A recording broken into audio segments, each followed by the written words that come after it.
Yo, it's the Crimson Brothers here. Smackdown review for October 17th, 2025. What do you think about the show? Not bad. I thought it was the best wrestling show of the week. I still thought it was pretty mid. You thought it was Bad.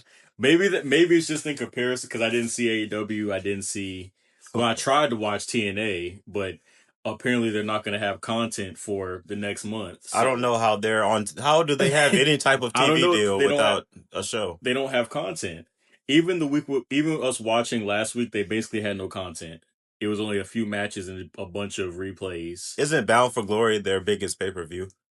Yeah, and I guess literally this week was just them recapping Bound for Glory. Imagine if after WrestleMania there was no WWE television. Yeah, no Raw after Mania, just a recap. They just spent the next month recapping WrestleMania. I don't know what they're going to show for the next month because surely they can't just show Bound for Glory over and over again. So I mean, yeah. But just going over the notes, so we opened up with Cody Rhodes. We actually opened up with Nick Aldis. Yeah. And I want you to think, quick, what's your favorite Nick Aldis moment? I will say when he first got introduced I'll probably say when he first talked to Roman Reigns, like he stood up to Roman Reigns like, oh, for this, it's going to be a fatal 4-way match with you, Orton, AJ Styles, LA Knight. So just that moment of him standing up to Roman Reigns because he'd been taking over SmackDown for so long, that kind of had some aura to it. How long ago was that? But that was last year, like over a year ago. But besides that, nothing. Hit that like button and subscribe to the Crimson Wrestling Federation, brother. He's done absolutely nothing. So yeah, Nick Aldis comes out. So Nick Aldis comes out and he announces that there's going to be a number one contenders match tonight between Drew Jobentire and Jacob Fatu, the last real nigga. And then he introduces Cody Rhodes out. And then Cody Rhodes just comes out and basically repeats what he said and just hypes up the match. And then leaves. And that was the promo. That's all his promos. Like you call it, like C-Jax calls it, a suit promo. He just comes out, says nothing, and leaves. Well, usually he does at least hype up his match that he has going on or whatever feud he's in. But this time he hyped up another. And the match didn't even happen. So this was just a waste of time. Nick Aldis was out there to introduce a match that doesn't happen. And then he introduces Cody Rhodes, who introduces the match that doesn't happen. So this was just a waste of 15 minutes. Yeah, pretty much and then what else was after that? But also, no, because I wrote this down too, that he's only over Cody Rhodes because of his theme song. And be on the lookout for that. Crimson Wrestling Universe, I'm going to make a whole video. Think Blaze wants to be a part of it. You want to be a part of that video? The theme song video? The theme song, whole video about if a lot of wrestlers today are just an entrance. So it's going to be talking about Jey Uso, Cody Rhodes, even Lyra Valkyria, the woo! Woo! So that's going to be a discussion for another time. Well, so let's preview that discussion here. Because Cody Rhodes, you mentioned Jey Uso. At least Jey Uso made his theme song. Yeah. So at least you could say, well, this guy is so creative. He could make this song that gets over with the crowd. But Cody Rhodes did not make this song. Nope. So when the crowd is singing his theme song, they're just singing a song somebody else made. Yeah. And that's not to diss on theme songs. Like, I know entrances really have always been a big part of what makes a wrestler. I won't say they're completely meaningless. Like, The Undertaker's known for his theme song, the Dong. Triple H's iconic theme song. But with these guys, I feel like it's the only thing people are into. I don't think people are genuinely interested in Jey Uso's character, what he has to say. I think it's just the Yeet stuff. I don't even know who could be interested in it. Like, other than children and people that are in the arena, who else is actually interested in Jey Uso's interest? Like, because again, like I said, tons of wrestlers, they're known.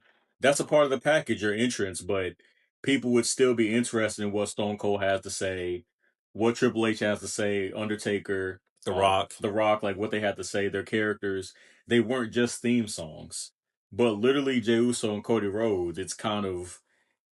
I really think it's their only thing they have to offer. It's about 80%. It's 80%, like of what they offer as wrestlers. For Jey Uso, a little more than Cody is a little better in the ring, but it's just a theme song. If Cody Rhodes came out to say Chad Gable's theme song, let's say he just came out of Chad Gable's theme song, would he? He'd be a mid-carder. Exactly. He'd be firmly entrenched in the mid-card. He'd be the Miz.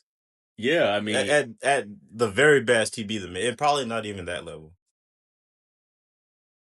So, anyway, Cody says that he's out there to handle SmackDown's business. But also, how does Drew McIntyre get a title contender shot? Who just lost? He just lost the titles match. And Jango Fatu hasn't been on TV in months. And he just lost the U.S. title when he was on TV. Shouldn't Aleister Black get the title shot? Aleister Black won a last man standing match last year. I didn't watch it, but he won it. Yeah. Or who else has been showing out on Smack? I think it's just been Aleister Black. He's probably been the most. Or I know he was U.S. champion, but Sami Zayn, because he's been beating everybody. Or maybe he's gonna get it. So I mean. All right. Anyway, so up next we had Solo Sikoa, who bumped into Rey Fenix, who was doing a photo shoot. Mm-hmm.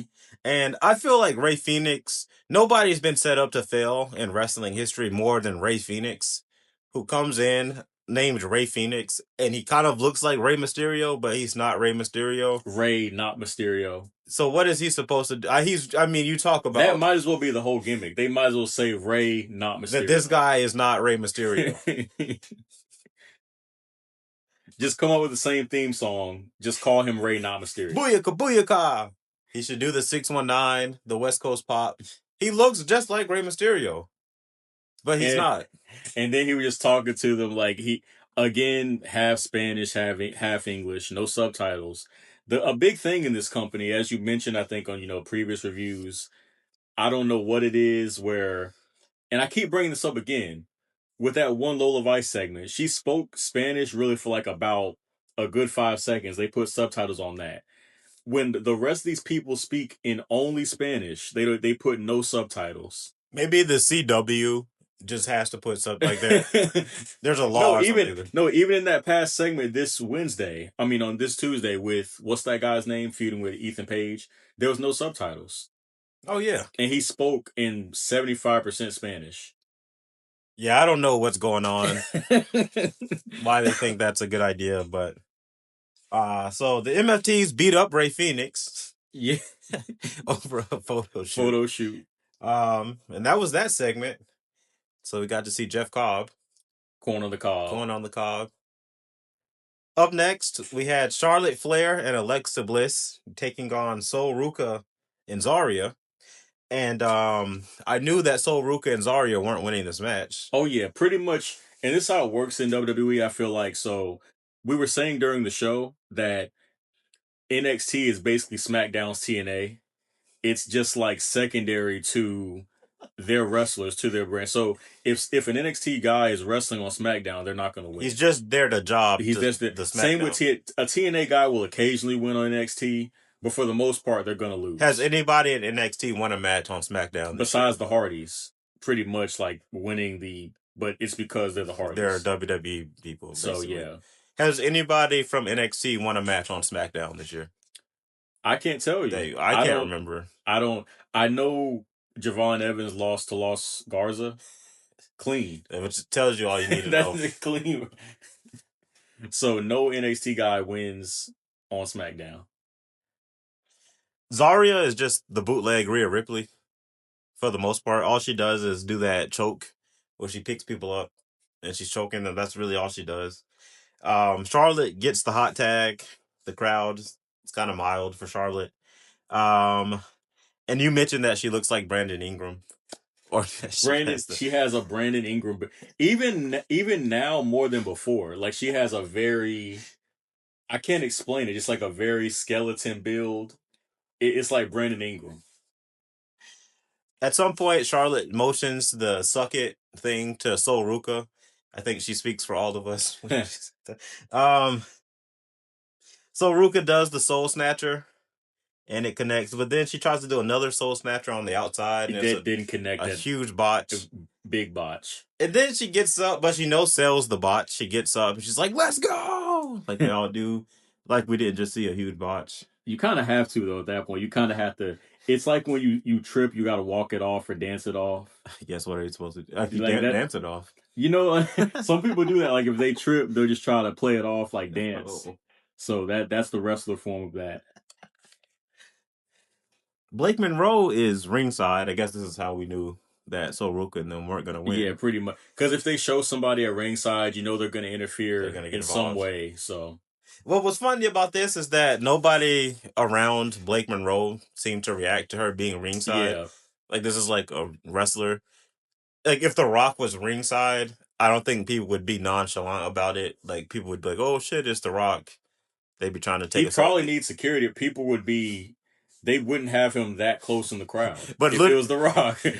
but literally nobody around Blake Monroe Yeah. cared that she, like, it was kind of They wouldn't just have John Cena in the crowd. just sitting in the crowd Yeah, with people.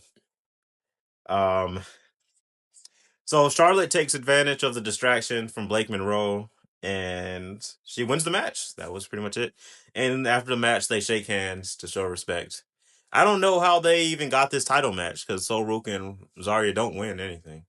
That's kind of their whole gimmick, that they lose when they team together.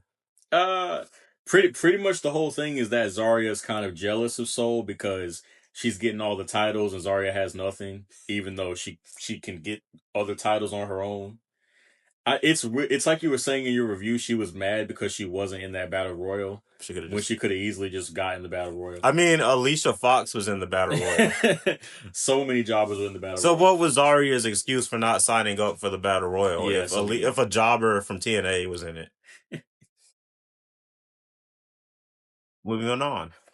We had an Aleister Black video package just recapping what happened last week. And it seems like this is just Karrion Kross and Scarlett. Pretty much. Like, it's the entire gimmick, but worse. Because as you were saying during the show, they both just look worse. And are they're just worse in every way than Karrion Kross and Scarlett. I'm not even that high on them, but both of them look better than Zelina Vega and D-Lister Black. But it's also funny because Zelina Vega had a U.S. title run. It was terrible. And then they took her off TV. They knew it was terrible because they didn't mention it. And they still haven't mentioned it since. But then they just bring her back like we're going to forget the title run. So this is going nowhere. We all know that. Because Karrion actually looks more... In every way, really, he looks more intimidating and imposing than Aleister Black. In every single way imaginable. And for some reason, he was there jobbing to Sami Zayn, and Aleister Black's getting this push because he can kick people. I really think that Triple H just keeps people on the roster because he likes their wife. I kind of believe you, but then again, I was saying during the show, he got rid of Buddy Murphy. Maybe he plays it to the best of his ability. Like, he doesn't want to make it obvious. He doesn't want to make it obvious. Like, if he can get away with it, he'll release the husband.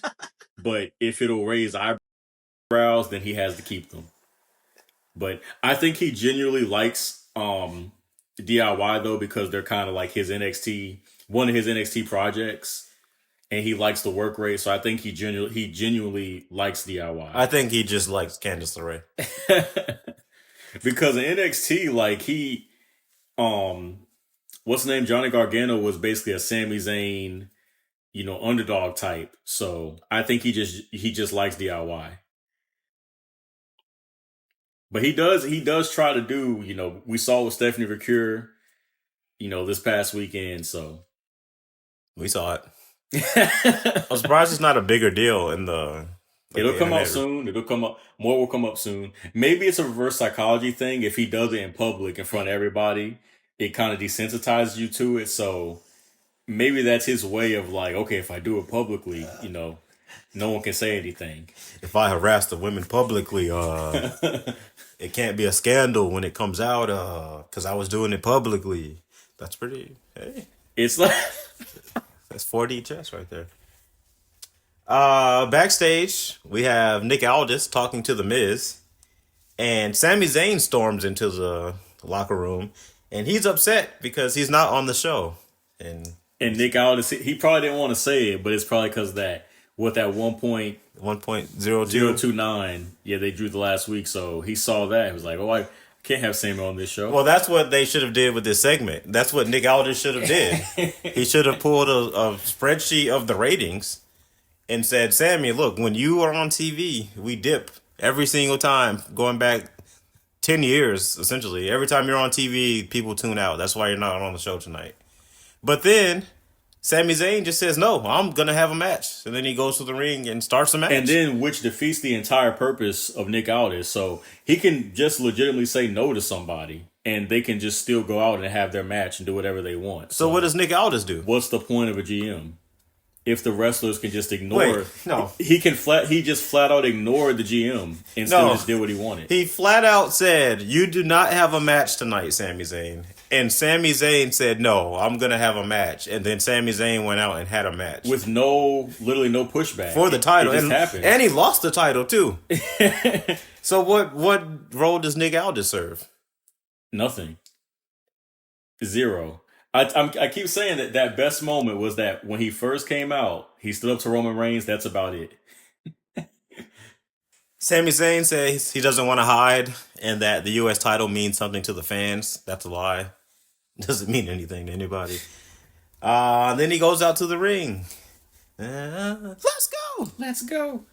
And then I brought this up too, and then the commentator started saying, "Oh, this is like John Cena's U.S. title reign. Like he's carrying the mantle when he's just not John Cena. He's nowhere close." It's actually devaluing the U.S. title. It works when it's John Cena because, well, he's already a legend, and it brings prestige to the U.S. title. You know, you're facing an all-time great. With Sami Zayn, it just does not work because he's been a career mid-carder. So it's just like, oh, nobody's good enough to beat this guy. So it devalues the entire division. You have to be a star to actually, a legend to make it work. Or even Becky Lynch, like I know a few years ago with the NXT title. It works when you're already, a legend or a star. It doesn't work if you're a jobber. So there's not going to be there's no prestige in beating Sami Zayn. The Miz comes out to answer Sami Zayn's U.S. Championship challenge. And I hated this at first because I don't want to see The Miz on TV.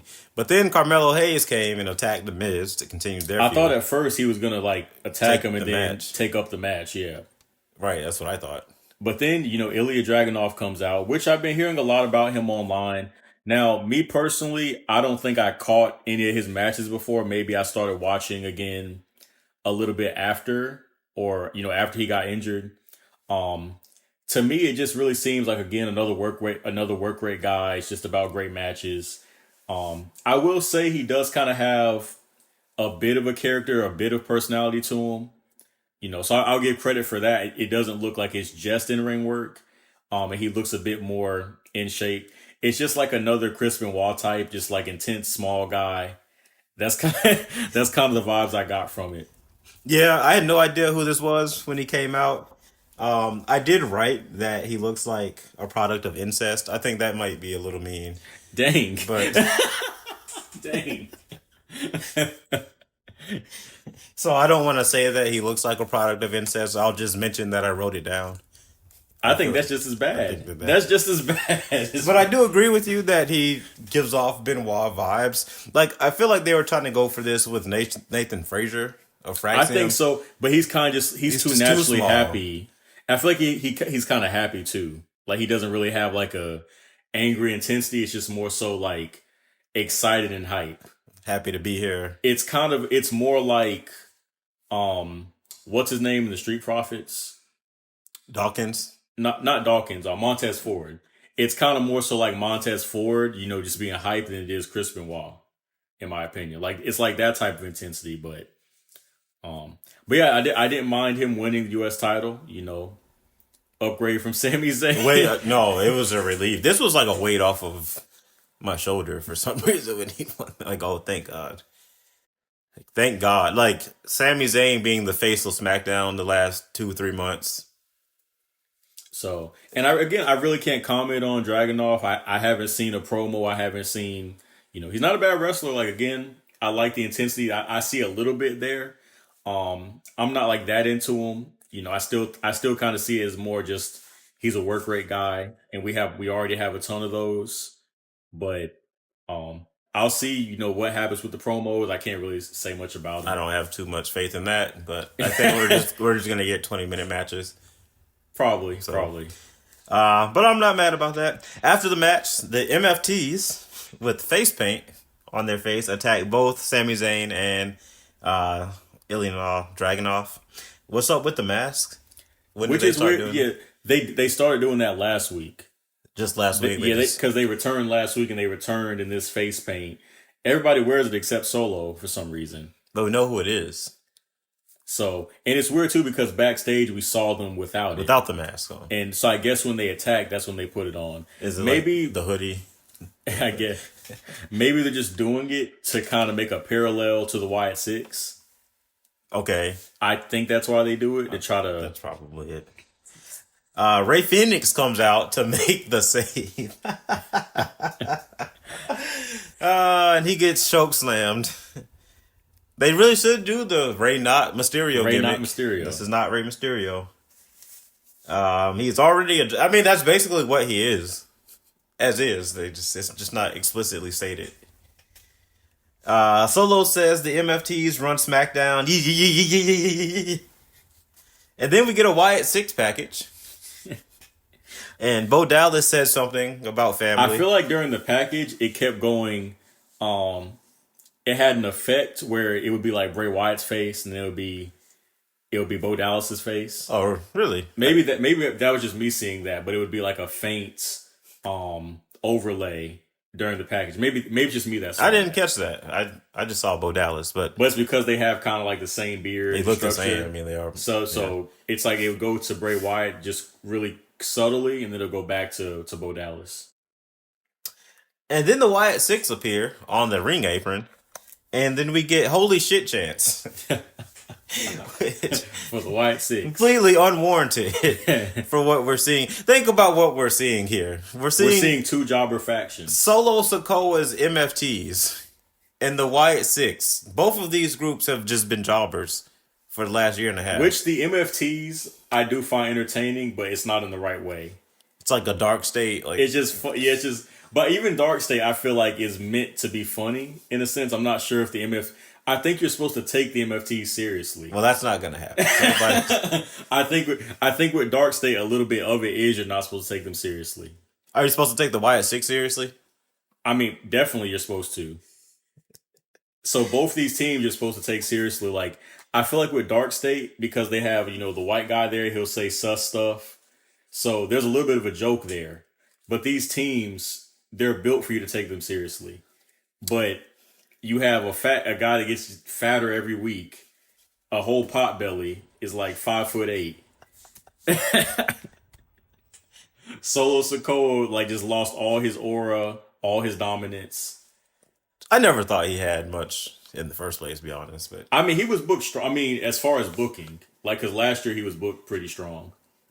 By the time I started rewatching, Solo was a jobber again.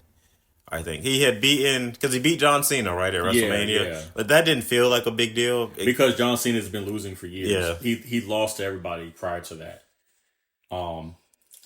Pretty much, but he was. But I know he pinned Roman Reigns last year at Crown Jewel SummerSlam. He pinned him last year, and he was getting some big wins. Pretty much after that Bloodline Rules match, that's pretty much de-elevated him. After that, he just went to jobber status. So this will be for the tag titles, I guess, Wyatt Six and the MFTs. I'm excited about this. I think that this works way better than them feuding with other jobber teams. Yeah.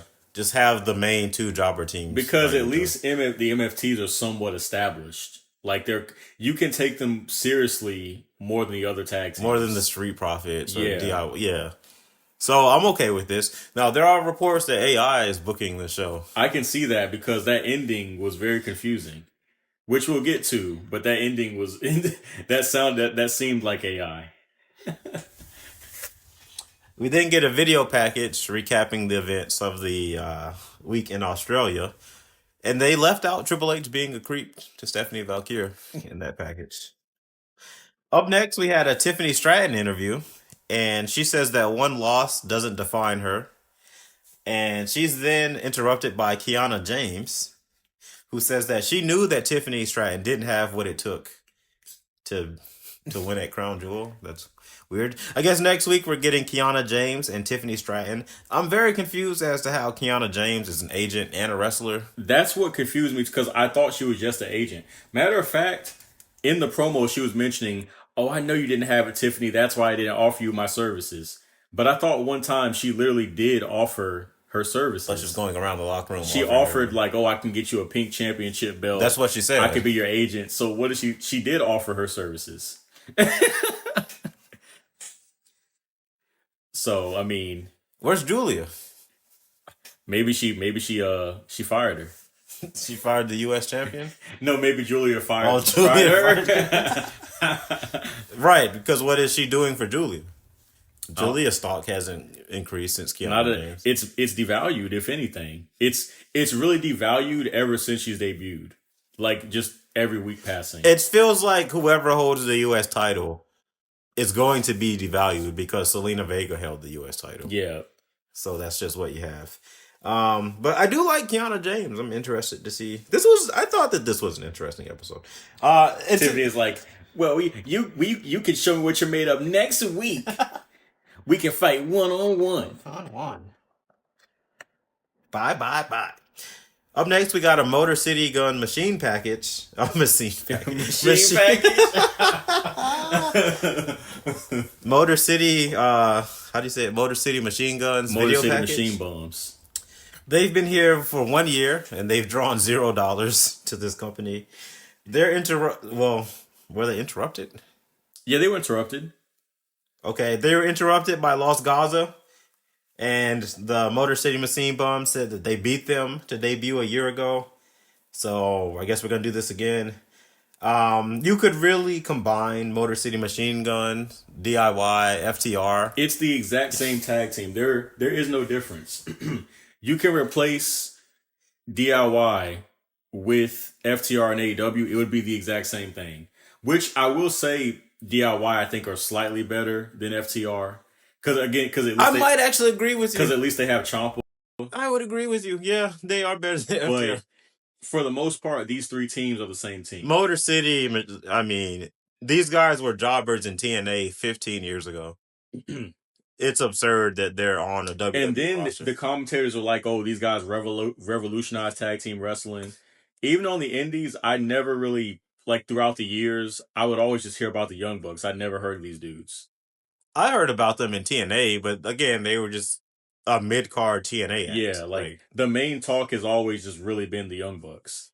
So, I mean... Anyway, the crowd is dead for this. How could they possibly not be dead for this? What were they supposed to do? And this match was like 20 minutes. What was the crowd supposed to do for this? For Los Gaza and DIY? Who won the match? Motor City wins. It changes nothing. The outcome of this match, completely irrelevant. I guess they'll move upwards in the tag division and you'll see them no more contenders soon. But who's going to want to see that after this MFT Wyatt 6? You know, not even like it's this amazing thing, but it's probably the best thing. It's the best. It's the best that they could possibly put together. The best they could possibly do. So anything else besides this is a downgrade. So like, just release these guys. Why are they on this roster? What? They just put them back in TNA. Literally just put them back to TNA. After the match, we got Fraxium backstage, and they were talking about how, I forgot what they said. It doesn't matter what they said. And then they're interrupted by DIY, and DIY says some stuff about the tag team. Again, it doesn't matter. Yeah, it doesn't. What any of these teams do. And again, I think Triple H is just keeping DIY around for Candice LeRae, just to look at Candice LeRae. I really do believe that. After that, their last real nigga, Jacob Fatu, is attacked backstage, and it appears he's missing teeth. And there's also like a crate or something. A crate just thrown all over. A crane or something is falling over here.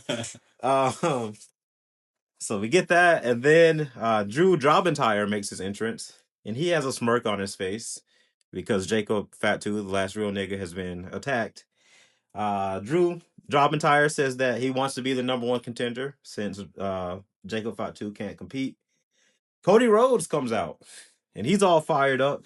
And this is where the confusion starts. So, Cody Rhodes, Nick Aldis basically say, okay, it'll be you versus Cody now. But the whole time, I was confused whether this was for the title or not. Even the commentators were confused. Nobody. They literally said like, "Oh, we're not sure if this is for the title or if Nick Aldis said this is for the title." So the whole time I was just confused. I was like, "Okay, so is it for the title? If Drew McIntyre beats him, will that make him the number one contender?" And then at the end, Cody Rhodes just hits him with the belt, and that ends the match. So we just left with more questions than answers. So we don't know if the match was for the title. We saw a match, but we don't know what it was for. We don't know what it progressed. So why does Nick Aldis have a job? Because again, isn't that his job to communicate to the talent and the audience what's happening? Yeah, but it was so even the commentators didn't know. Even the commentators did not know if this is for the title or not. So, I mean, so what are we supposed to do with this? But I will say, I guess in a sense, the show did end on a mini cliffhanger. I mean, because you are kind of curious, you don't know what's going to happen. That's true.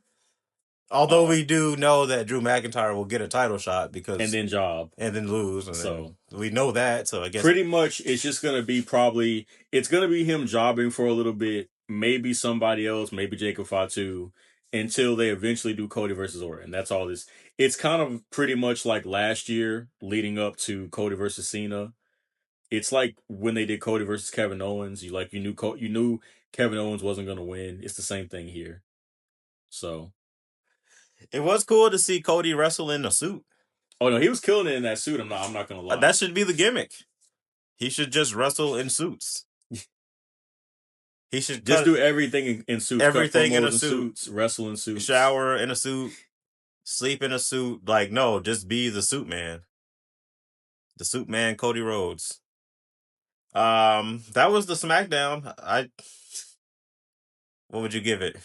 I mean, it wasn't the worst I've seen. Maybe the expectations are lowered because we've had some stinkers. I have no expectations for going into any of these shows. I guess I'll give it like a 4 to 5. I mean, maybe like a 4 to 5 out of 10. Just really like an average episode. It wasn't. There was a good amount of stuff that bored me. You know, there was a few good segments. So I'll give it like a 4. Yeah, I'd agree. I'd say a 5. Let's give it a 5. Give it a 5. I give it a 5. That might be the highest score of the year. No, there's been better ones. I feel like during the summer when Cena was involved, that probably was the best shows of the year. There's really no star power anymore, to be honest with you. Like on these shows without Cena. So I think they've given up. To be honest, I think they're just throwing stuff at the wall now. Pretty much, like that's all they're doing. Like with the Vision, breaking up the Vision, and then whatever this ending was, they're just trying stuff because they don't got nothing. Well, it's better than nothing. It's better than what they were doing. So, yeah, that's it. Not the worst episode of SmackDown. Yeah. We got what do we got? Wrestle Dream tomorrow. Wrestle Dream, which I'm kind of looking forward to. I didn't get a chance to see AEW Dynamite / Collision this week, but I am interested in that Darby and Moxley match for the wrong reasons because I'm pretty sure that they might legit kill each other. I was saying that one of these two might murder the other, and then they'll just go to jail. They'll do the prison time. They'll agree to it being a work. Like it'll be a work, but one of them will actually be willing to die for the work. And the other one will be willing to go to prison for the work. I think that's not out of the question with this company. But yeah, any last comments? It'll be a whole angle. You'll see them reporting it on TV. Like what Cesaro, like Moxley went to prison. We killed Darby Allin. That would pop a rating the next week. For entirely the wrong reasons. Do it, Tony Khan. No, don't do it. It probably won't even pop that much of a rating. It'll be on the news. 600,000. Yeah, it's not gonna pop that much of a rating.